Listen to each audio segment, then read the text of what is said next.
इस प्रश्न के अनुसार समान धारिता के दो सिलेंडर ए और बी एक दूसरे से किसी स्टॉपकॉक से होते हुए जुड़े हैं। मैं डायग्राम के माध्यम से आपको समझाना चाहूँ तो मैं कह सकता हूँ इस तरीके से। एक यहाँ पे ए है सिलेंडर, और ये जो बी से जुड़ा है वो कुछ इस तरीके से जुड़ा है। यहाँ पे अपन कह सकते हैं ये वाला आपका बी होगा।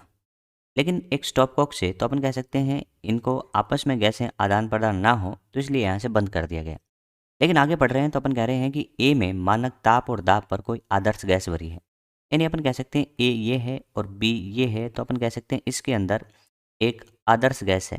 और आदर्श गैस का ताप और दाब आपको दिए गए हैं कि मानक ताप और दाब, तो कह सकते हैं पी और टी पे है। और यहाँ पे जो बी है वो आपका निर्वात है। तो आप कह सकते हैं कि निर्वात है, तो यहाँ पे जब इसको हटाएंगे तो यहाँ पे जो आपका प्रसार होगा वो मुक्त प्रसार होगा। और मुक्त प्रसार के केस में अपन कह सकते हैं कि जो प्रक्रम होते हैं या तो आपके रुद्धोष्म होते हैं या फिर समतापीय होते हैं। उसके आगे अपन क्वेश्चन को पढ़ते हैं तो कह रहा है कि समस्त निकाय उष्मीय रोधित है। इसका मतलब क्या है कि निकाय जो है वो पूर्णतः ऊष्मारोधक है। अतः इसमें कोई ऊष्मा अंदर नहीं जा सकती और अंदर से बाहर नहीं आ सकती। लेकिन इसके बाद क्या कह रहा है कि स्टॉपकॉक को अचानक से खोल दिया गया है, तब यह प्रक्रिया या प्रक्रम कौन सा है। तो अचानक वर्ड लिखा होने की वजह से अपन कह सकते हैं कि रुद्धोष्म के लिए अचानक यूज करते हैं, और धीरे धीरे जब अपन बात बोलते हैं तो वो समतापीय के लिए होता है। तो यहाँ पे अपन कह सकते हैं कि ऊष्मा का आदान प्रदान नहीं हो रहा। इसके साथ साथ ये भी अपने को बता दिया कि अचानक से खोल दिया, तो अचानक से होने वाले प्रक्रम आपके रुद्धोष्म प्रक्रम होते हैं। तो इस वजह से इस क्वेश्चन का सही आंसर होगा रुद्धोष्म। तो इस तरीके से अपन ने देखा कि मुक्त प्रसार में स्टॉपकॉक को अचानक से खोल दिया जाए तो वो प्रक्रम जो होगा वो आपका रुद्धोष्म प्रक्रम होगा।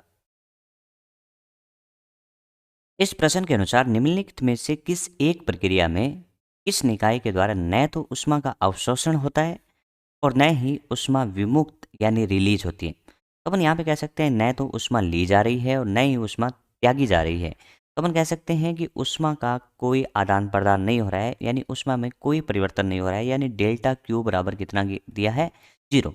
तो अपन जानते हैं कि डेल्टा क्यू बराबर 0 जो होता है वो आपका होता है रुद्धोष्म प्रक्रम के लिए। क्योंकि अपन जानते हैं कि रुद्धोष्म प्रक्रम के केस में ऊष्मा का कोई आदान प्रदान नहीं होता निकाय का सराउंडिंग के साथ। तो इस वजह से अपन कह सकते हैं कि इसलिए या इसकी कंडीशन के देखते हुए अपन यहाँ पे कह सकते हैं कि ये जो प्रक्रम होगा वो रुद्धोष्म प्रक्रम होगा, क्योंकि रुद्धोष्म प्रक्रम में डेल्टा क्यू 0 होता है।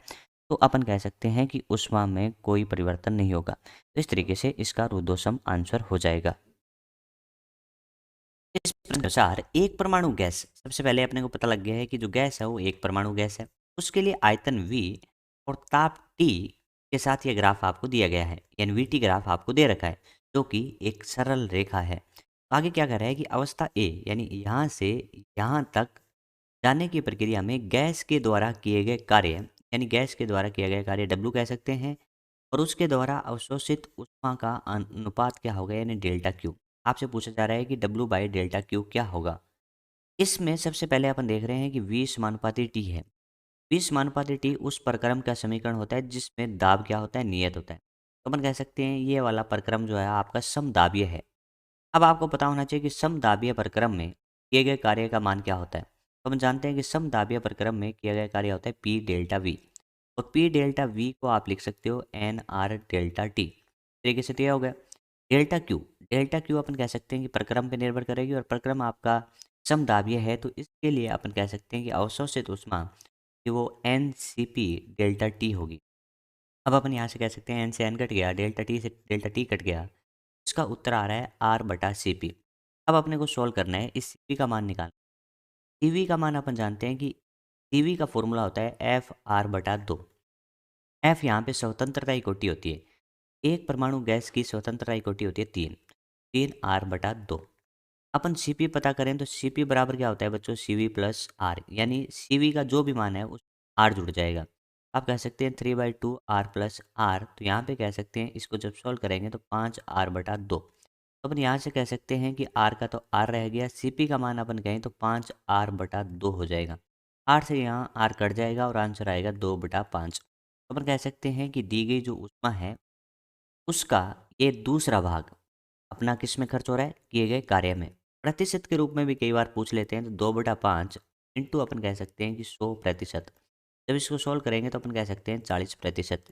इसका मतलब हुआ कि आपने यदि 100 जूल ऊष्मा इसको दी है, तो उसका 40 जूल किए गए कार्य में खर्च हो गया।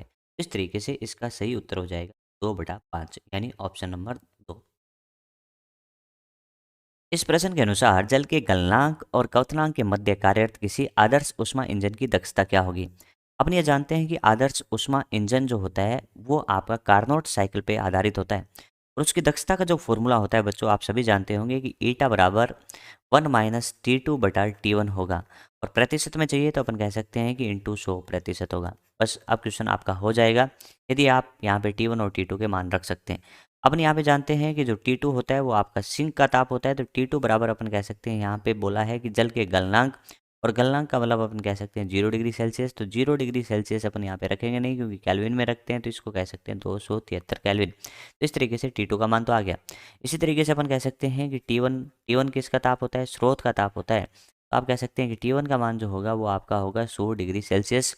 और जब 100 डिग्री सेल्सियस को आप केल्विन में चेंज करेंगे तो 100 + 273 यानी आपका आंसर आएगा 373 केल्विन। तो इस तरीके से अपन ने T1 और T2 के मान पता कर लिए। तो अपन यहाँ पे कह सकते हैं कि ईटा बराबर 1 - T2 का मान अपन कहेंगे T2 अपन कह सकते हैं ये वाला है 273 केल्विन, जो कि सिंक का ताप है बच्चों 273। और ये अपन T1 कह सकते हैं ये वाला ताप आपका स्रोत का ताप है, तो यहाँ पे अपन कह सकते हैं 373 और इंटू 100%। तो इसको आप सोल्व करते हैं तो सोल्व करेंगे तो अपन कह सकते हैं कि एलसीएम ले लेंगे कितना 373। तो यहाँ पे एलसीएम लेंगे तो ये ऊपर चला जाएगा 373 माइनस अपन कह सकते हैं 273 इंटू अपन कह सकते हैं 100%। कितना 100%। तो यहाँ पे अपन ईटा का मान बोलें, ईटा बराबर अपन कह सकते हैं 373 में से 273 गए तो आपका मान आ गया 100 और 100/373 इंटू आप कह सकते हो 100%। तो अपन कह सकते हैं इसको जब आप सोल्व करोगे तो आंसर आएगा 26.8%। तो अपन कह सकते हैं कि इसका जो सही उत्तर होगा वो ऑप्शन नंबर 2 होगा। तो आपको सिंपल सा है कि आदर्श ऊष्मा इंजन जो है वो कार्नोट साइकिल पे आधारित होता है और इसका जो फॉर्मूला होता है दक्षता का 1 - T2/T1 इंटू 100% होगा। T1 और T2 के बारे में आपको थोड़ा थोड़ा पता होना चाहिए कि T2 आपका सिंक का ताप होता है जबकि T1 आपका स्रोत का ताप होता है। तो इस तरीके से ये क्वेश्चन अपन ने कंप्लीट कर लिया। इस प्रश्न के अनुसार निम्नलिखित आरेख में ऊष्मागतिकीय प्रक्रमों को दर्शाया गया है। यानी अपने को यहाँ पे 4 प्रक्रम दिए हैं, 1 नंबर, 2 नंबर, 3 नंबर और 4 नंबर। और अपने को बताना है कि जो ये चारों प्रोसेस हैं वो कौन कौन से प्रक्रम हैं। तो पहला रुद्धोष्म बोला है, समतापीय बोला है, समदाबीय बोला है। तो इस तरीके से अपन इनको देखें तो 1 नंबर की बात मैं करता हूँ तो 1 नंबर प्रक्रम ये है, यानी अपन कह सकते हैं आई से एफ आया, यानी आई मतलब अपन कह सकते हैं प्रारंभिक इनिशियल बोला है और एफ मतलब फाइनल यानी अंतिम बोला है। तो अपन कह सकते हैं कि ऐसे आया है, यानी अपन पी वी वक्र देखें तो पी वी वक्र में जो पहला है वो आपका वक्र ऐसे है, तो अपन कह सकते हैं कि इसके अंदर तो आयतन नियत होगा, यानी वी क्या होगा, नियत होगा। वी जब नियत होगा तो अपन कह सकते हैं वो प्रक्रम आपका सम आयतनिक प्रक्रम होगा। 1 नंबर आपका प्रक्रम होगा सम आयतनिक। ठीक है। नंबर 2 और नंबर 3 का कंपैरिजन करें तो अपन कह सकते हैं कि जैसे नंबर 2 और नंबर 3 में थोड़ा सा अपने को डाउट आता है, लेकिन अपन जानते हैं कि रुद्धोष्म और समतापीय प्रक्रम के ग्राफ ऐसे ही बनते हैं। जैसे मैं बात करूं कि एक ग्राफ इस तरीके से है और एक ग्राफ इस तरीके से है, तो कौन सा समतापीय होगा और कौन सा रुद्धोष्म होगा, तो ये किससे पता लगेगा। ये अपन कह सकते हैं कि जिस ग्राफ का ढाल ज़्यादा होता है, जिस ग्राफ का ढाल ज़्यादा होता है वो आपका रुद्धोष्म होता है और जिस ग्राफ का ढाल कम हो वो ग्राफ आपका समतापीय होगा। तो बारी हो गई 2 नंबर और 3 नंबर की। तो बच्चों यहाँ पे अपन कहेंगे ढाल कैसे पता लगेगा, तो इसके ऊपर बैठ के अपन फिसलने की कोशिश करेंगे और जिस पे जितना तेज़ी से फिसलेंगे उसका ढाल उतना ही ज़्यादा होगा। तो अब आओ कि 2 नंबर पे बैठ के फिसलेंगे और एक आप 3 नंबर पे फिसलेंगे, तो अपन कह सकते हैं कि 2 नंबर पे जल्दी से फिसल जाएंगे। 2 नंबर पे अपन जल्दी से फिसल जाएंगे तो अपन कह सकते हैं कि 2 नंबर तो आपका क्या है, रुद्धोष्म प्रक्रम है। प्रक्रम नंबर 2 अपन कह सकते हैं कौन सा है, प्रक्रम नंबर 2 है बच्चों आपका रुद्धोष्म। तो यहाँ पे मिलान करा सकते हैं कि प्रक्रम नंबर 2 आपका हो गया रुद्धोष्म। बात आती है प्रक्रम नंबर 6 की, तो अपन कह सकते हैं इसका ढाल कम है, तो ये वाला भी आपका समतापीय होगा। बारी आती है फोर्थ की, तो अपन कह सकते हैं इनिशियल से फाइनल तक चला गया है, तो अपन कह सकते हैं इस दौरान दाब क्या रहा होगा, नियत रहा होगा। तो ये वाला प्रक्रम आपका हो गया समदाबीय प्रक्रम। तो इस तरीके से अपन ने इस क्वेश्चन के आंसर फाइंड करे। तो अब ऑप्शन देखें तो अपन कह सकते हैं कि पी से कौन सा मैच करेगा, सी। तो पी से सी मैच कर रहे हैं दो, ये वाला ऑप्शन नहीं होगा, ये ऑप्शन नहीं होगा। उसके बाद नंबर 2 से यानी क्यू से ऑप्शन मैच कर रहा है ए, तो अपन कह सकते हैं क्यू से ए इसमें कर रहा है, इसमें नहीं कर रहा है, तो अपन कह सकते हैं कि ऑप्शन नंबर 2 इसका सही उत्तर हो जाएगा। इस प्रश्न के अनुसार ऊष्मा इंजन के रूप में किसी कार्नो इंजन की दक्षता आपको दे रखी है 1/10। इसका उपयोग एक रेफ्रिजरेटर की भांति किया जाता है। यदि इस तंत्र या निकाय पर किया गया कार्य 10 जूल हो तो निम्न ताप पर कुंड से अवशोषित ऊर्जा का मान क्या होगा। सबसे पहले देखिए अपने को कार्नो इंजन की दक्षता यानी ईटा का मान गिवन है।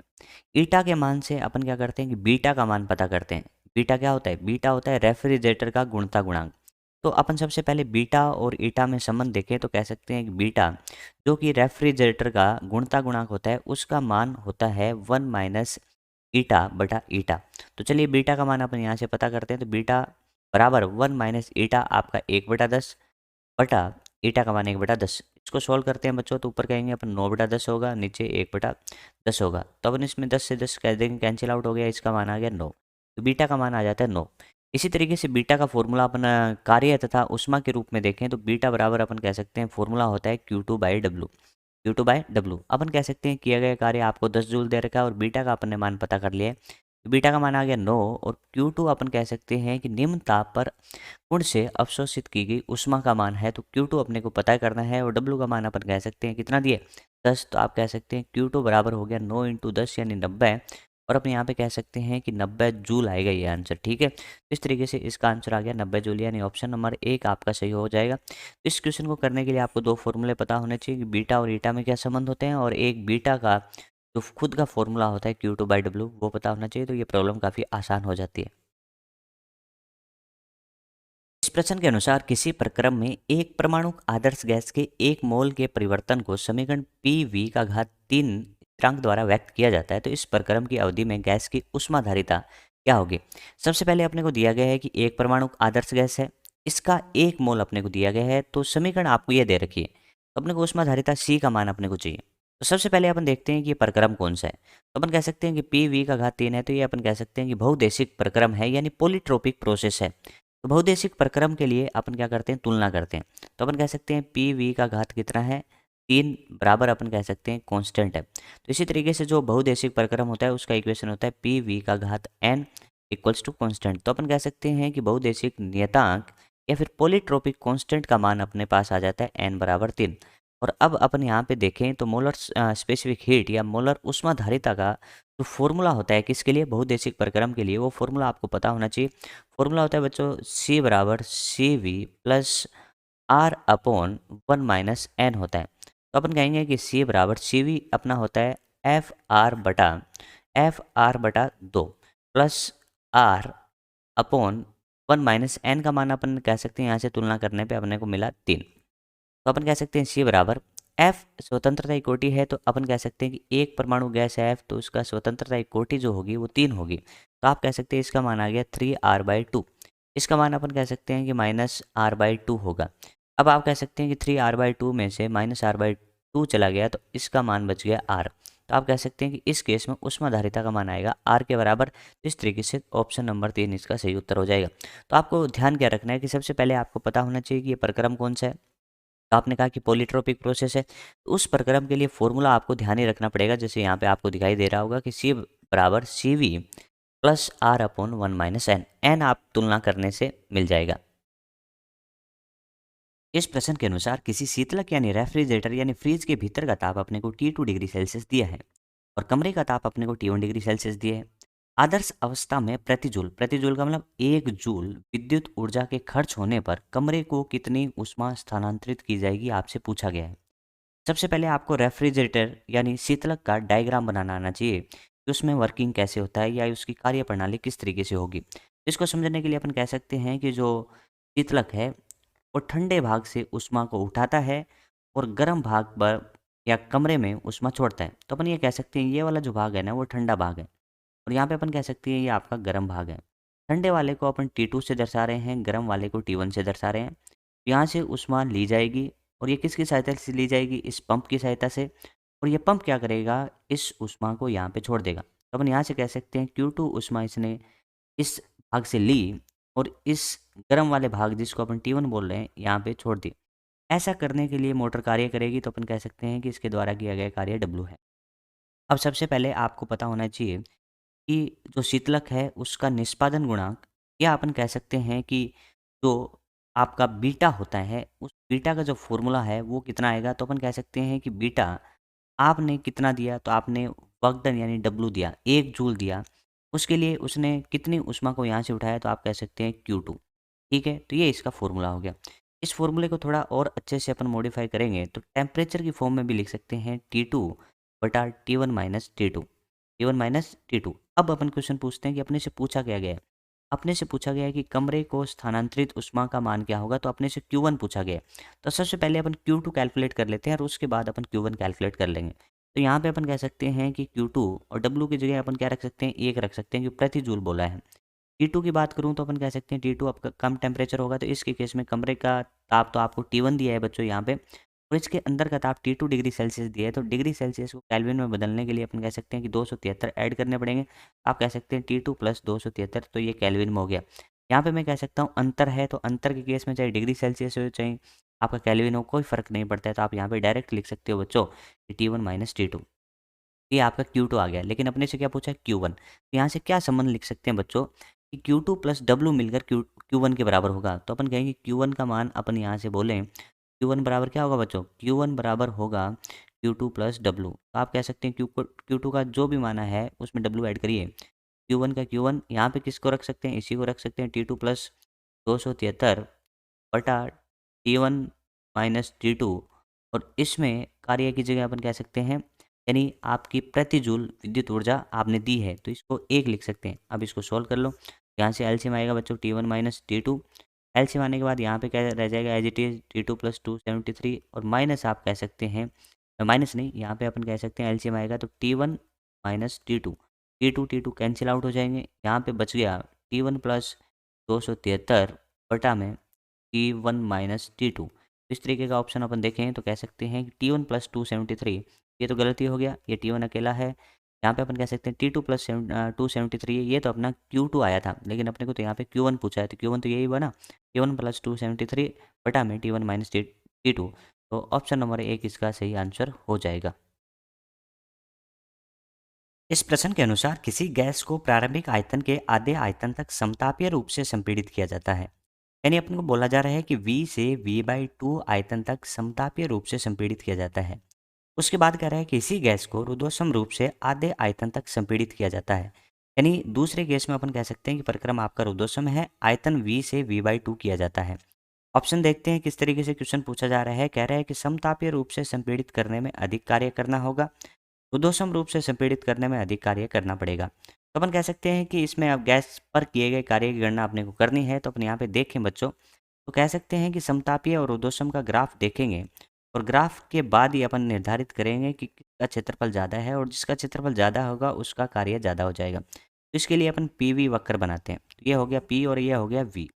अब अपन सबसे पहले समतापीय और रुद्धोष्म के लिए अलग अलग वक्र बनाने की कोशिश करते हैं। कि मान लीजिए बच्चों, एक इस तरीके से कोई ये वक्र है, ठीक है। एक दूसरा वक्र अपन और बना रहे हैं, तो एक आपका कुछ इस तरीके से। अब सबसे पहले आप मेरे को ये बताओ कि कौन सा समतापीय है और कौन सा रुद्धोष्म है। तो ये आप अच्छे से जानते होंगे कि जिसका ढाल ज़्यादा होता है वो आपका रुद्धोष्म होता है, और जिसका ढाल कम होता है वो आपका समतापीय होगा। ढाल कैसे पता लगेगा, तो अपन जिसके ऊपर बैठ के देखें या उस पर फिसलें, तो जिस पे ज़्यादा फिसलेंगे उसका ढाल ज़्यादा होगा। तो अपन कह सकते हैं कि इस रेड वाले या लाल वाले ग्राफ का ढाल ज़्यादा है, और इस हरे वाले ग्राफ का ढाल कम है। तो मैं कह सकता हूँ कि जिसका ढाल ज़्यादा होगा वो आपका रुद्धोष्म होगा। तो अपन कह सकते हैं ये वाला आपका समतापीय हो गया, तो फिर ऊपर वाला क्या हो गया, रुद्धोष्म हो गया। तो ऊपर वाला ग्राफ आपका ये रुद्धोष्म प्रक्रम का होगा। यहाँ से ये बात आपको समझनी चाहिए। अपन कह सकते हैं कि अपन एक ही आयतन से चल रहे हैं, तो ये आयतन आपका V है बच्चों, ये V आयतन है। V आयतन के बाद अपन क्या कर रहे हैं कि इसको संपीड़ित कर रहे हैं, और कहाँ तक, V/2 तक। तो अपन कह सकते हैं कि V/2 की बात करें तो ये मान लीजिए यहाँ तक आपको प्राप्त हो रहा है। तो ये आपका आयतन V/2 हो गया। अब अपन क्षेत्रफल की बात करें तो अपन कह सकते हैं कि समतापीय वक्र के द्वारा घेरा गया क्षेत्रफल इतना होगा। और बात करें रुद्धोष्म की, तो अपन कह सकते हैं कि रुद्धोष्म में ये क्षेत्रफल इतना ज़्यादा होगा। तो यहाँ पे अपन क्षेत्रफल की बात करें तो क्षेत्रफल किसका ज़्यादा होगा, रुद्धोष्म का, और कम किसका होगा, समतापीय का। तो अपन कह सकते हैं कि जो किया गया कार्य है गैस पर, वो रुद्धोष्म के लिए ज़्यादा होगा, रुद्धोष्म के लिए ज़्यादा होगा, और समतापीय के लिए कम होगा। रुद्धोष्म के लिए ज़्यादा और समतापीय के लिए कम। अब चलिए ऑप्शन पढ़ते हैं। कि समतापीय रूप से संपीड़ित करने में अधिक कार्य होगा, गलत स्टेटमेंट है। रुद्धोष्म रूप से संपीड़ित करने में अधिक कार्य होगा, सही स्टेटमेंट है। समतापीय और रुद्धोष्म में संपीड़ित करने में समान कार्य होगा, गलत है। समतापीय या रुद्धोष्म में किसमें अधिक कार्य होगा, गैस की परमाणुकता पर निर्भर करेगा। अपन कह सकते हैं कि इसके केस में अपन क्षेत्रफल से डायरेक्ट ही देख रहे हैं, तो डायरेक्ट देख रहे हैं, तो परमाणुकता के केस में अपन कह सकते हैं कि गामा जो काम आता है वो रुद्धोष्म के केस में आता है, और रुद्धोष्म का ढाल भी उस गामा की वजह से ज़्यादा होता है। तो इस पे अपन कह सकते हैं कि समतापी और रुद्धोष्म में जो डिसाइड होना था, हो चुका है कि रुद्धोष्म के लिए किया गया कार्य ज़्यादा होगा। तो ऑप्शन नंबर 2 इसका सही उत्तर हो जाएगा। इस प्रश्न के अनुसार एक रेफ्रिजरेटर 4 डिग्री सेल्सियस तथा 30 डिग्री सेल्सियस के मध्य कार्य करता है। यानी शीतलक यानी फ्रिज जो है वो 4 डिग्री सेल्सियस और 30 डिग्री सेल्सियस के मध्य कार्य करता है। इसके अंदर के स्थान को नियत रखने के लिए प्रति सेकंड यानी 1 सेकंड में 600 कैलोरी ऊष्मा निष्कासित करनी पड़ती है। तो आवश्यक शक्ति क्या होगी? तो सबसे पहले इसका डायग्राम समझेंगे, उसके बाद में अपने को ये राशियाँ पता लग जाएँगी कि कौन क्या है। चलिए डायग्राम सबसे पहले अपन बनाते हैं। अपन कह सकते हैं कि जो शीतलक होता है वो क्या करता है कि जो कम तापमान है वहाँ से ऊष्मा लेकर अधिक तापमान वाले स्थान पर छोड़ता है। तो अपन कह सकते हैं कि इसका वर्किंग कैसे होगा या इसका सिद्धांत क्या होगा, उसको अपन समझने की कोशिश करते हैं। तो अपन ये कह सकते हैं ठंडा भाग है जिसका तापमान अपन T2 लेंगे, और अपन ये कह सकते हैं गर्म भाग है जिसका तापमान T1 होगा। अपन कह सकते हैं कि ठंडे भाग से ऊष्मा लेगा तो उसको अपन Q2 बोलेंगे, और जो गर्म भाग पे निष्कासित करेगा उसको अपन Q1 बोलेंगे। और ऐसा कराने के लिए क्या करेगी, मोटर कार्य करेगी, तो अपन कह सकते हैं किया गया कार्य W है। अब अपन देखते हैं कि कौन सी राशि क्या है। तो एक रेफ्रिजरेटर 4 डिग्री सेल्सियस और 30 के मध्य कार्य करता है, तो अपन कह सकते हैं ये 4 डिग्री सेल्सियस ये कम तापमान हो गया यहाँ वाला, और यहाँ पे अपन कह सकते हैं 30 डिग्री सेल्सियस ज़्यादा वाला हो गया। अब क्या कह रहा है कि इसके अंदर के स्थान को नियत रखने के लिए प्रति सेकंड 600 कैलोरी ऊष्मा निष्कासित करनी पड़ती है। तो अपन ये कह सकते हैं ये वाला मान अपने को दे रखा है Q2 का। यानी अपन कह सकते हैं ये Q2 आपको बताया कि इसके स्थान को रखने के लिए यहाँ से Q2 कितनी ली जा रही है, तो उसका मान अपन कह सकते हैं 600 कैलोरी पर सेकंड है। 600 कैलोरी पर सेकंड है। इस तरीके से ये दिया गया है। अब अपन जानते हैं कि इसका जो निष्पादन गुणांक होता है, यानी जो शीतलक का कोएफ़िशिएंट ऑफ परफॉर्मेंस होता है जिसको अपन बीटा से दर्शाते हैं, तो बीटा का फ़ॉर्मूला आपको पता होगा। बीटा बराबर अपन कहते हैं बच्चों, इसका अपन बात करें तो ये कह सकते हैं ये Q2 ये इतना आपने ऊष्मा ली है, तो इसके लिए आपने कार्य कितना किया W, तो इसका फ़ॉर्मूला हो जाएगा Q2/W। ये आपका एक तरीके से इनपुट है, यानी आपने इसको दिया है, ये इतना कार्य या इतना ऊर्जा दिया है, इसके लिए उसने इतना सा कार्य किया है। ये बीटा अपन डिफाइन करते हैं, और इसका फ़ॉर्मूला अपन देखें तो इसका फ़ॉर्मूला टेम्परेचर या तापमान के रूप में जो होता है वो होता है T2/T1 - T2। चलिए यहाँ से अपन कह सकते हैं कि इसको सॉल्व करते हैं, तो Q2 का मान अपने पास क्या है? हाँ जी है। यहाँ से अपन W का मान कैलकुलेट कर लेंगे। सबसे पहले इस T2 वाले को सिंप्लीफाई कर लो, तो अपन लिख सकते हैं Q2/W। T2 की बात करें तो अपन कह सकते हैं कम वाला ताप, तो 4 डिग्री सेल्सियस में 273 जोड़ेंगे तो आपका आएगा ये 277 केल्विन। यहाँ पे अंतर है बच्चों, तो चाहे वो केल्विन में चेंज करके अंतर निकालो, चाहे डिग्री सेल्सियस में अंतर निकालो, बात तो एक ही है। 4 डिग्री सेल्सियस और 30 डिग्री सेल्सियस का जो तापांतर होगा वो आपका 26 डिग्री सेल्सियस होगा या फिर 26 केल्विन होगा, कोई फ़र्क नहीं पड़ता तापांतर के केस में। तो उसको डिग्री सेल्सियस में लिखो, क्योंकि डिग्री सेल्सियस में उतना ही होता है जितना केल्विन में होता है। इस तरीके से आ गया। अपना टारगेट था कि भाई आवश्यक शक्ति कितनी होगी, तो अपन कह सकते हैं ये वाला अपन शक्ति में रख रहे हैं तो ये भी अपने आप शक्ति में आ जाएगा। तो यहाँ से अपन W की बात करें, W बराबर आप कह सकते हो बच्चों 26/277, 26/277 हो गया, और इनटू आपका Q2, और Q2 का मान ये रहा, तो इसको लिख सकते हैं 600, और आंसर अपने को वोल्ट में दिए हैं तो इसके लिए जूल में चेंज करेंगे तो 4.2, और जूल पर सेकंड अपन कह सकते हैं कि जूल पर सेकंड जो होता है वो आपका क्या होता है, वो आपका शक्ति होता है। तो इसको सोल्व करेंगे, जब सोल्व करेंगे इसको तो अपन कह सकते हैं कि इसका आंसर जो आएगा बच्चों आपके पास, वो आंसर आएगा 236.5 वोल्ट। इस तरीके से अपन कहते हैं, ऐसा ऑप्शन देखें तो 236.5 वोल्ट, ये ऑप्शन नंबर 3 इसका सही आंसर हो जाएगा। इस प्रश्न के अनुसार कह रहा है कि यहाँ आरेख में यानी इस डायग्राम में 2 मार्ग दर्शाए गए हैं जिनके द्वारा किसी गैस को अवस्था ए से यहाँ से और अवस्था सी तक यहाँ तक ले जाया जा सकता है।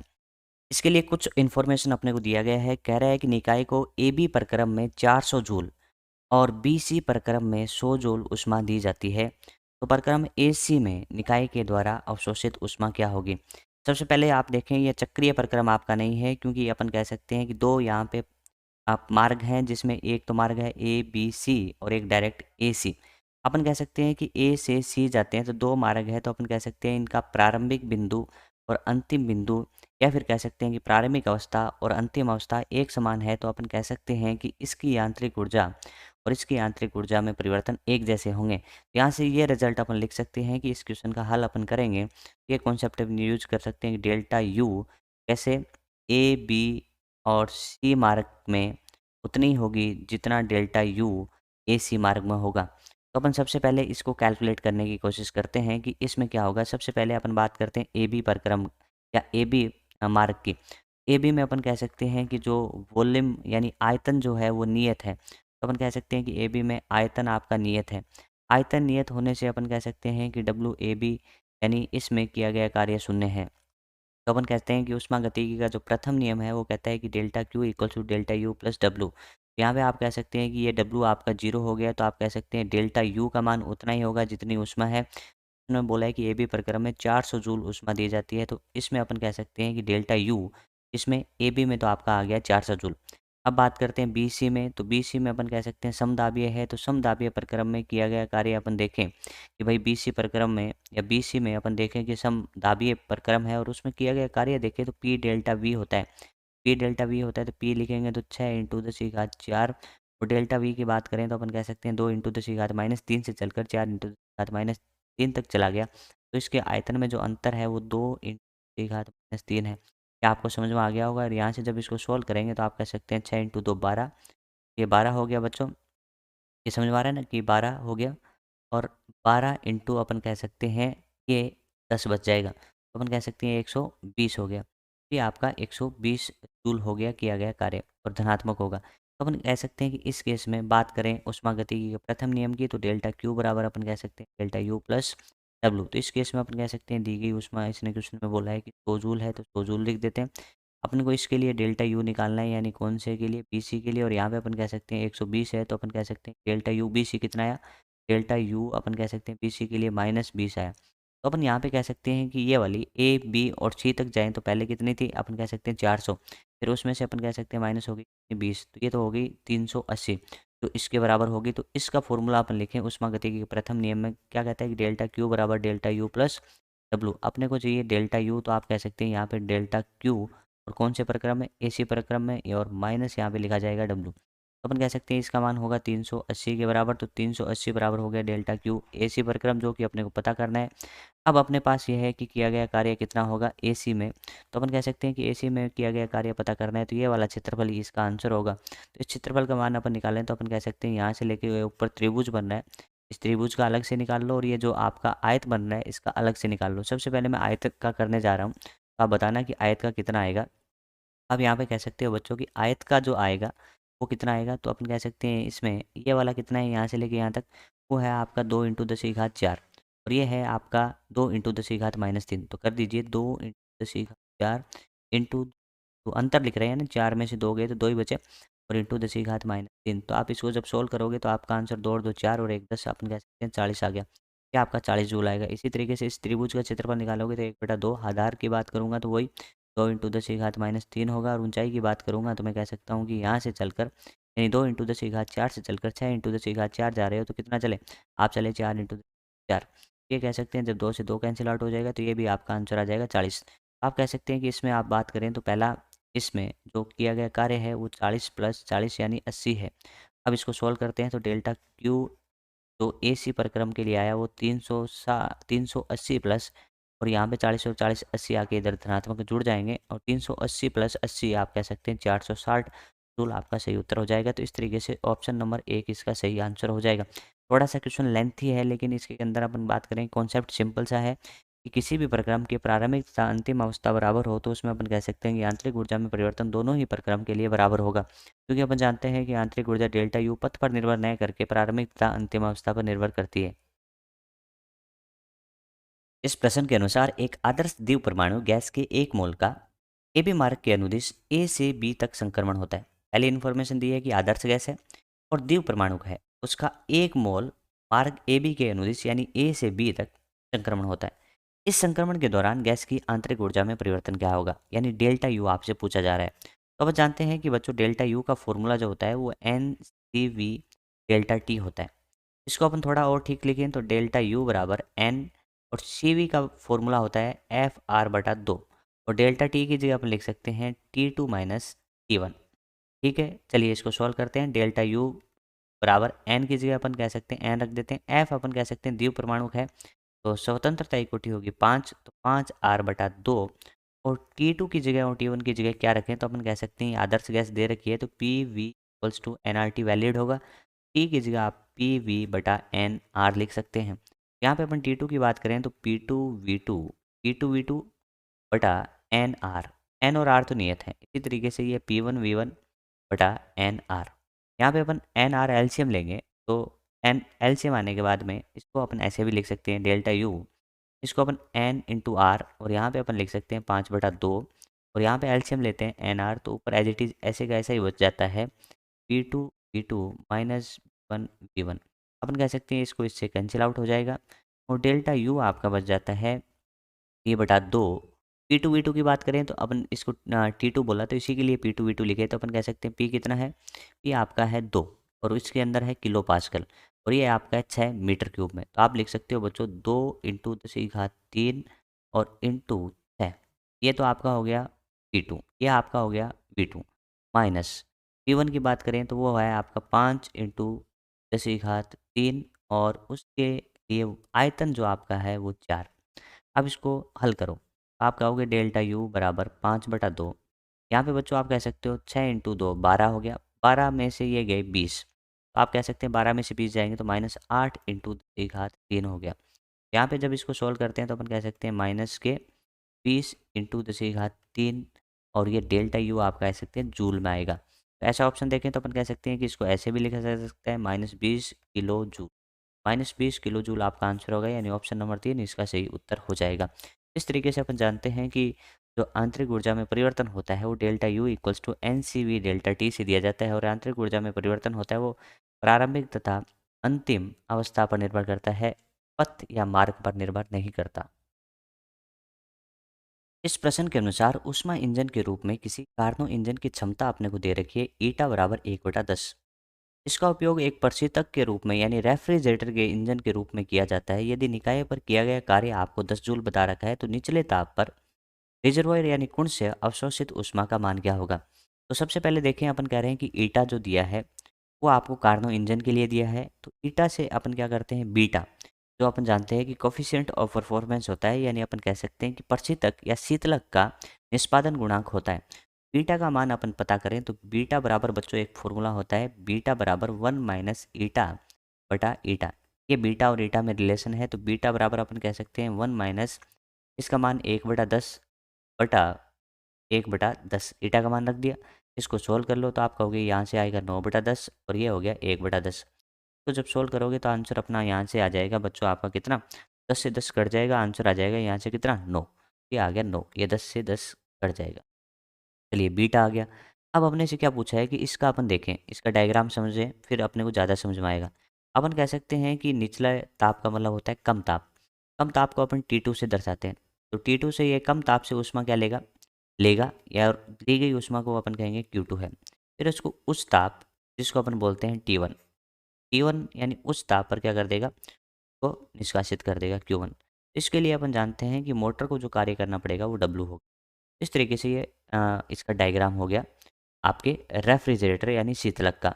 अपन जानते हैं कि इसके केस में आपसे जो बीटा होता है उसका फॉर्मूला अपन इस तरीके से भी लिख सकते हैं कि आपने जो इसको इनपुट दिया है यानी आपने जो खर्च किया है वो डब्लू किया है और उसके लिए जो काम का है वो आपका इस भाग से ये Q2 ऊष्मा ले रहा है तो उसको अपन बोल सकते हैं Q2। और आपको यही पूछा है कि निचले भाग या निम्न ताप पर कितनी ऊष्मा अवशोषित करेगा, तो अपन कह सकते हैं इसका मान अपने पास 9 है, Q2 का मान अपने को पता करना है। किए गए कार्य का मान देखें तो किए गए कार्य का मान तो अपने पास 10 है, तो आप कह सकते हो यहाँ से Q2 का मान आपका आ जाएगा 90 जूल। तो अपन देखें तो इसका सही उत्तर होगा 90 जूल, तो ऑप्शन नंबर 4 इसका सही आंसर हो जाएगा। इस प्रश्न के अनुसार किसी एक परमाणु गैस का दाब P है, आयतन V है। इसमें पहले समतापीय रूप से 2V आयतन तक और फिर क्या करता है कि रुद्धोष्म रूप से थोड़ा V आयतन तक प्रसार होता है। और यदि गामा का मान 5/3 हो, गैस का अंतिम दाब क्या होगा। तो सबसे पहले एक नंबर की अपन बात करें तो एक अपने को कौन सा प्रक्रम बोला है, तो इसमें कहा है समतापीय। तो समतापीय में अपन जानते हैं कि जो प्रक्रम समीकरण होती है वो P1V1 बराबर P2V2 होता है। P1V1 बराबर P1 की बात करें तो P आपका P1 P है और V1 आपका V है। दूसरे केस में अपन P2 पता कर लेते हैं, लेकिन अपन कह सकते हैं कि आयतन 2V हो गया है इसकी वजह से अपन कह सकते हैं P2 का मान यहाँ से जब सोल्व करेंगे तो वो आपका आएगा बच्चों P/2। ये पहला प्रक्रम की बात होगी। दूसरे प्रक्रम की बात करें तो वो प्रक्रम आपका रुद्धोष्म है। और रुद्धोष्म के केस में अपने को संबंध P और V के बीच में चाहिए। तो केस में अपन कह सकते हैं P2 का power gamma equals to P3 V3 का पावर गामा। तो बच्चों P2 का जगह अपन रख सकते हैं P/2 है। और दूसरे केस में अपन बात करें आयतन की, तो आयतन तो अपना कितना हो गया था 2V, और घात गामा, गामा आपको दे रखा है 5/3। इसी तरीके से अपने को क्या करना है कि P3 तो पता करना है, वॉल्यूम यानी आयतन की बात करूँ तो 16V का घात आपका 5/3 होगा। यहाँ से बच्चों जब अपन सॉल्व करते हैं और जब इसको P3 लिखें तो P3 का मान मैं इस तरीके से लिख सकता हूँ। देखो P3 का जब मान अपन लिखेंगे तो यहाँ पे क्या कर सकते हैं, इसको डिवाइड कर सकते हैं। तो इसको मैं लिखूँ, कैसे लिख सकता हूँ, देखो P/2 तो ये हो गया। तो यहाँ पे अपन कह सकते हैं 2V/16V, और इसका घात हो गया आपका 5/3। चलो इसको सोल्व करो, आप कहोगे V से V कट जाएगा, ये 1/8 आ जाएगा, P/2। और यहाँ पे अपन कह सकते हैं कि 1/8 का घात 5/3। बच्चों 1/8 में 2 को आप क्या लिख सकते हो, 2 का घात 3। तो अपन कह सकते हैं कि 2 का घात 3 है तो 3 से 3 कट जाएगा, यानी इसको एक बार मैं और लिखूँ तो आप कह सकते हो P/2 और 1/2 का घात 3 का घात 5/3। देखिए एक का घात कुछ भी करिए एक ही होता है, लेकिन यहाँ पे अपन कह सकते हैं 3 से 3 कट जाएगा। तो अब ये क्या बचा P/2। तो यहाँ पे देखो एक का घात 5 एक ही होगा, लेकिन यहाँ पे 2 का घात 5 हो जाएगा। और अपन जानते हैं कि 2 का घात 5 क्या होता है, 32 होता है। तो ये 1/32 हो गया। और आप कह सकते हो इसको सॉल्व करते हैं तो P/64 हो गया। तो आप कह सकते हैं कि अंतिम जो दाब होगा वो P/64 यानी ऑप्शन नंबर का सही उत्तर हो जाएगा। इस प्रश्न के अनुसार कोई ऊष्मागतिक निकाय आरेख में दर्शाए अनुसार चक्रीय प्रक्रम ABCDA पर चलता है, यानी ए से स्टार्ट होता है, फिर बी पे, सी पे, फिर डी पे, फिर ए पे आता है। तो निकाय द्वारा इस चक्कर में किया गया कार्य क्या होगा। तो अपन जानते हैं कि चक्रीय प्रक्रम में जो चक्कर बनता है उसका जो क्षेत्रफल होता है वही आपका किए गए कार्य के बराबर होता है। तो अपन कह सकते हैं कि जो इस तरीके से बन रहा है तो यहाँ पे अपने को क्षेत्रफल पता करना पड़ेगा इसका और इसका, और दोनों का योग ही आपका किए गए कार्य के मान के बराबर होगा। लेकिन यहाँ पे अपन देखें तो कह सकते हैं कि चक्रीय प्रक्रम में उसमें जो एरो बने होते हैं वो दक्षिणावर्त हैं या फिर वामावर्त हैं, इस पे उसके किए गए कार्य का चिन्ह का मान निर्भर करता है। तो अपन कह सकते हैं बच्चों यहाँ पे देखो इसके केस में अपन कह सकते हैं कि ये वामावर्त हैं और ये वाले आपके दक्षिणावर्त हैं। तो अपन कह सकते हैं कि इसके अंदर आपका जो कार्य होगा वो कैसा होगा। इसमें अपन कह सकते हैं कि वामावर्त है तो नेगेटिव है, और इसमें अपन कह सकते हैं दक्षिणावर्त है तो किया गया कार्य पॉजिटिव है। ठीक है, तो ये आपका पॉजिटिव होगा। कितना होगा, तो अपन कह सकते हैं कि ये त्रिभुज है तो त्रिभुज का कार्य की गणना करनी है पॉजिटिव, तो अपन कह सकते हैं 1/2। आधार की बात करूँ तो अपन कह सकते हैं V0 से 2V0 गए तो V0 चले, और यहाँ पे अपन ऊंचाई की बात करें तो 2P0 में से P0 गया तो P0। तो इसी तरीके से ये पॉजिटिव आ गया तो अपन कह सकते हैं ये वाला कार्य नेगेटिव आएगा, और 1/2 अपन कह सकते हैं इसके केस में भी आधार तो V0 है, और ये ऊंचाई की बात करूँ तो वो भी P0 है। तो अपन कह सकते हैं कि एक में आपका जितना पॉजिटिव है उतना ही नेगेटिव है, तो कुल कार्य का मान अपन कह सकते हैं इसके केस में 0 है। इस तरीके से इसमें किया गया कार्य या पूरे चक्रीय प्रक्रम में किया गया कार्य का मान शून्य होगा, क्योंकि इतना जिसमें ये आपका जितना पॉजिटिव था उतना का उतना ये नेगेटिव हो गया, इस वजह से इसका आंसर शून्य होगा। इस प्रश्न के अनुसार एक गैस को चित्र में दर्शाए अनुसार A B C A प्रचालक चक्र से गुजारा जाता है, तो गैस के द्वारा किया गया नेट यानी कुल कार्य कितना होगा। तो अपने यहाँ पे देख सकते हैं कि जो ग्राफ अपने को दिया है वो P और V के मध्य दिया गया है, और अपन कह सकते हैं जो प्रक्रम है वो आपका चक्रीय प्रक्रम है। चक्रीय प्रक्रम में अपन जानते हैं कि जो ये एक कंप्लीट साइकिल बनता है या चक्कर बनता है वो जितना क्षेत्रफल घेरता है वही आपका किया गया कार्य के बराबर होगा। तो अपन कह सकते हैं यहाँ पर किया गया कार्य जो है वो इस त्रिभुज के क्षेत्रफल के बराबर है। तो क्या लिख सकते हैं कि W बराबर अपन लिख सकते हैं त्रिभुज का क्षेत्रफल। ये अपने समझ में आ गया। त्रिभुज का क्षेत्रफल सभी जानते हो कि 1/2 आधार गुणा ऊंचाई होगा, तो अपन कह सकते हैं कि 1/2 आधार का मान देखें तो अपन कह सकते हैं कि 2 से ये गया है आपका यहाँ पे, तो इसको अपन क्या कह सकते हैं 7 कह सकते हैं। तो 2 से 7 गया तो अपन क्या 2 से 7 गया तो अपन कह सकते हैं 5 हो गया, और यहाँ पे कह सकते हैं कि जो आयतन है वो 10⁻³ मीटर क्यूब ऑर्डर का है, तो 5 × 10⁻³ हो गया ये। तो अपन कह सकते हैं आधार अपन लिख सकते हैं 5 × 10⁻³ मीटर क्यूब। इसी तरीके से अपन बात करें दाब की, तो दाब अपन कह सकते हैं 2 से यहाँ तक 6 गया है, तो 2 से 6 गया तो ये कह सकते हैं 4 हो गया। और जो इसका ऑर्डर है वो 10⁻5 है, तो अपन कह सकते हैं 4 × 10⁻5 ये पास्कल में हो गया। ठीक है, तो सब कुछ SI में है, तो अपन कह सकते हैं कि जो किया गया कार्य है वो जूल में आ जाएगा। अब इसका मान सोल्व करें तो अपन कह सकते हैं बच्चों देखो कि यहाँ पे 5 × 4 कितना हो जाएगा 20, और 20 में भाग देंगे 2 का तो 10 इंटू, और घात की बात करें 3 और ये 5, तो अपन कह सकते हैं 3 माइनस की हो गई तो 10⁻² बचा। तो अपन कह सकते हैं कि ये आया आपका 1000। लेकिन ये प्लस का हो गया या माइनस का, तो अपन कह सकते हैं कि जो ये एरो या तीर बने हैं वो आपकी कौन सी दिशा में है, तो ये वाली जो दिशा होती है वो दक्षिणावर्त आती है, और दक्षिणावर्त के केस में अपन किया गया कार्य धनात्मक मानते हैं, तो अपन कह सकते हैं कि किया गया कार्य धनात्मक होगा, ये गैस के द्वारा किया गया कार्य धनात्मक होगा, और ये जूल में आएगा, तो अपन कह सकते हैं इसका आंसर आएगा 1000 जूल। इस तरीके से ये गैस के द्वारा किया गया कार्य 1000 जूल होगा। इस प्रश्न के अनुसार किसी रुद्धोष्म प्रक्रम में एक गैस का जो दाब है उसके ताप के घन के समानुपाती पाया जाता है। तब आपको बताना है कि Cp बटा Cv का अनुपात यानी Cp बटा Cv यानी गामा का मान क्या होगा। पहले देख लेते हैं अपने को दिया क्या है। अपने को कह रहा है कि दाब यानी P समानुपाती होगा T का घन मतलब T का क्यूब। अब अपन क्या करते हैं कि ये वाला जो प्रक्रम है वो आपका रुद्धोष्म प्रक्रम है। रुद्धोष्म प्रक्रम के लिए P और T में जो संबंध होता है उसको अपन अच्छी तरीके से जानते हैं। वो कैसे संबंध होता है वो ध्यान रखना चाहिए आपको। एक होता है पी वी का पावर गामा और कांस्टेंट ये होता है। इसी तरीके से एक होता है टी वी गामा -1, ये भी आपका नियत होता है। इसी तरीके से एक पी और टी में भी संबंध होता है जिसको अपन कहते हैं P1 माइनस गामा और टी का पावर गामा नियत, ये भी होता है। तो बच्चों अपने को ये रिलेशन अब की बार देखना है कि P1 माइनस गामा टी का पावर गामा से ये संबंध आ सकता है। आपको यहाँ पे p का घात 1 बनाना पड़ेगा और फिर यहाँ पे तुलना करेंगे। तो सबसे पहले इसको सही से लिखते हैं अपन। तो लिख सकते हैं P1 माइनस गामा समानुपाती होगा टी आगे जाएगा तो घात माइनस का हो जाएगा, तो टी का घात माइनस गामा। अब अपन कह सकते हैं यहाँ पे p का घात 1 अपने को रखना है, तो अपन कहेंगे भाई ये घातें जिस तरीके से अपन लिखते हैं एक्स स्क्वायर बराबर वाई, तो अपन कह सकते हैं 2 को आगे भेजते हैं तो अपन कह सकते हैं कि x बराबर वाई का घात 1/2 हो जाएगा, यानी घातें इस तरीके से हो जाएंगी। यहाँ पे भी अपन कह सकते हैं बच्चों इस तरीके से हो जाएगा कि p समानुपाती टी का घात माइनस गामा, और ये बटा में जाएगा तो 1 माइनस गामा। अपन यहाँ पे क्या कह सकते हैं कि यहाँ पे प्लस की घात है तो इसको भी प्लस की बनाने की कोशिश करते हैं, और p समानुपाती टी का घात गामा और इस माइनस को अंदर भेज दें तो गामा -1। तो यहाँ से आप तुलना कर लो इसकी और इसकी, तो p की घात 1 है तो इसमें p की घात 1 है, और यहाँ पे t का घात 3 है तो यहाँ पे t का घात गामा बटा गामा -1 है। तो अपन यहाँ से लिख सकते हैं बच्चों कि t का घात 3 है, तो इसकी जगह यहाँ पे तुलना करने पे अपने को मिल रहा है कि गामा बटा गामा -1 बराबर 3। तो यहाँ से बच्चों अपन सोल्व करते हैं तो गामा बराबर 3 गामा -3।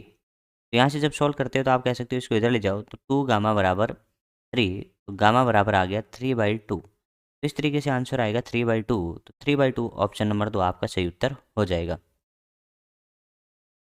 इस प्रश्न के अनुसार एक आदर्श गैस को अवस्था ए से बी तक चित्रानुसार विभिन्न प्रक्रमों के द्वारा ले जाया जाता है। यानी अपन कह सकते हैं यहाँ पे पीवी वक्र दिया गया है। पीवी वक्र में ए से बी तक जाने के जो रास्ते हैं वो 3 हैं। आगे अपने को कह रहा है Q1 Q2 Q3 अवशोषित व निष्कासित ऊष्मा होगी। Delta U1 delta U2 and delta U3 आंतरिक ऊर्जा में परिवर्तन को प्रदर्शित करती हैं। तो अपने को बताना है कि इनमें संबंध क्या होगा। संबंध की बात करें तो अपन कह सकते हैं कि सभी की प्रारंभिक अवस्था ए है और सभी की अंतिम अवस्था बी है। तो प्रारंभिक तथा अंतिम अवस्था समान होती है, तो अपन कह सकते हैं कि आंतरिक ऊर्जा में परिवर्तन बराबर होगा, क्योंकि आंतरिक ऊर्जा में परिवर्तन आपका पथ पर निर्भर नहीं करता, इसमें प्रारंभिक तथा अंतिम अवस्था पर निर्भर करता है। इस वजह से अपन कह सकते हैं यहाँ पे प्रारंभिक तथा अंतिम अवस्था तीनों ही केस में समान है। तो अपन कह सकते हैं कि पहले केस के लिए या पहले रास्ते के लिए जितनी आंतरिक ऊर्जा में परिवर्तन होगा उतना ही दूसरे में और उतना ही तीसरे में। इस तरीके से अपन कह सकते हैं ऑप्शन नंबर 3 और ऑप्शन नंबर 4 तो कभी नहीं हो सकते, ऑप्शन नंबर 1 और 2 में हो सकते हैं। बात करें क्यू की, तो अपन कह सकते हैं कि ऊष्मागतिकी का प्रथम नियम अपने को कहता है कि डेल्टा क्यू बराबर डेल्टा यू प्लस डब्लू। ये फॉर्मूला अपन जानते हैं। यहाँ पे कह सकते हैं डेल्टा यू तो सभी में समान है, डेल्टा यू सभी में समान है, तो अपन कह सकते हैं कि जिसका कार्य यानी गैस के द्वारा किया गया कार्य जिसमें ज़्यादा होगा उसके लिए ये वाला डेल्टा क्यू भी ज़्यादा होगा। तो यहाँ पे अपन बात करें तो कह सकते हैं कि सभी केस में आयतन बढ़ रहा है, तो प्रसार के केस में अपन कह सकते हैं किया गया कार्य धनात्मक होगा। तुलना की बात करें तो अपन कह सकते हैं कि पीवी वक्र जितना क्षेत्रफल घेरता है वही उसका कार्य का मान हो जाता है। तो यहाँ पे अपन देख सकते हैं बच्चों डेल्टा यू सेम होने के बाद में क्षेत्रफल 1 नंबर का सबसे ज़्यादा होगा, उसके बाद 2 होगा और सबसे कम क्षेत्रफल 3 का होगा। तो अपन यहाँ पे कह सकते हैं कार्य की तुलना करें तो W1 में सबसे ज़्यादा कार्य है, उसके बाद W2 और उस तरीके से W3, ये कार्य का क्रम हो गया। अब अपन कह सकते हैं कि जो कार्य का होगा वही तो ऊष्मा का होगा, तो अपन कह सकते हैं डेल्टा Q1 ज़्यादा होगा डेल्टा Q2 से, और डेल्टा Q2 डेल्टा Q3 से ज़्यादा होगा। ऐसे ऑप्शन अपन देखें तो ऑप्शन अपने को मिल जाएगा कि भाई डेल्टा क्यू को इसने क्यू से दर्शाया तो Q1 सबसे ज़्यादा, Q2 उसके बाद और Q3 सबसे कम। तो ऑप्शन नंबर इसका 1 सही हो जाएगा। इस प्रश्न के अनुसार एक मोल आदर्श गैस को अवस्था ए से बी तक 2 प्रक्रमों के द्वारा ले जाया जाता है। पहला V से 3V समतापीय प्रक्रम के द्वारा, उसके बाद 3V से V तक समदाबीय प्रक्रम के द्वारा, तो इसके संगत सही पीवी वक्र कौन सा होगा? सबसे पहले अपन देखें तो समतापीय है, और समतापीय वक्र अपन जाने तो अपन कह सकते हैं पी और वी के लिए समतापीय वक्र जो होता है वो इस तरीके से होता है, आयतीय अतिपरवलय। उसके बाद उसने बोला है समदाबीय, तो समदाबीय के केस में अपन कह सकते हैं कि पीवी वक्र अपन बनाएं तो दाब नियत होगा तो ऐसे सरल रेखा बनेगी। चलिए अब अपन देखते हैं कि भाई ए से बी तक, तो ए से बी में देखें तो यहाँ से अपन कह सकते हैं कि ए से बी तक ले जाया जाता है दो प्रक्रमों के द्वारा, जिसमें पहले अपन कह सकते हैं कि वी से स्टार्ट करना है और वी से 3v तक पहले समतापीय है, तो यहाँ से अपन कह सकते हैं भाई ये पहले तो इसने ये समदाबीय कर दिया, तो ये ऑप्शन आपका सही नहीं होगा। ऑप्शन नंबर 2 देखते हैं, ए से बी तक जा रहा है, ए से बी तक जा रहा है, सही है। आयतन इसका वी से चलकर 3v हो गए। उसके बाद समदाबीय है, लेकिन अपन कह रहे हैं यहाँ तो दाब ग्राफ नीचे आ रहा है तो दाब घट रहा है, और अपन कह रहे हैं दाब नहीं घटना चाहिए, समदाबीय होना चाहिए, तो ये ऑप्शन भी आपका सही नहीं होगा।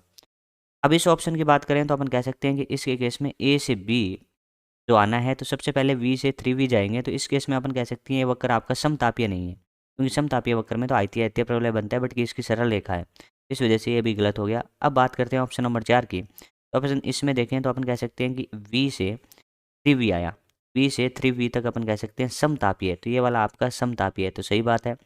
उसके बाद अपनी शर्त है कि वो परिक्रम कैसा होना चाहिए, 3v से v तक, 3v से v तक समदाबीय होना चाहिए, तो अपन इसमें कह सकते हैं दाब नियत है, तो यही ऑप्शन अपना सही होगा। ऐसे क्वेश्चन का करने का सबसे अच्छा तरीका यही है कि क्वेश्चन के अनुसार पढ़ते जाएं कि परिक्रम कौन से हैं, यदि उसको ये संतुष्ट करते हैं तो वो ऑप्शन आपको काटना नहीं है, और इसको संतुष्ट नहीं करते हैं, गलत हो जाते हैं, तो उसको कट करते जाइए, आखिरी में आप फाइनल आंसर तक पहुंच जाएंगे। ठीक है, तो इस तरीके से मैं उम्मीद करता हूँ कि ये चीज़ें आपको अच्छे से समझ में आ गई होंगी।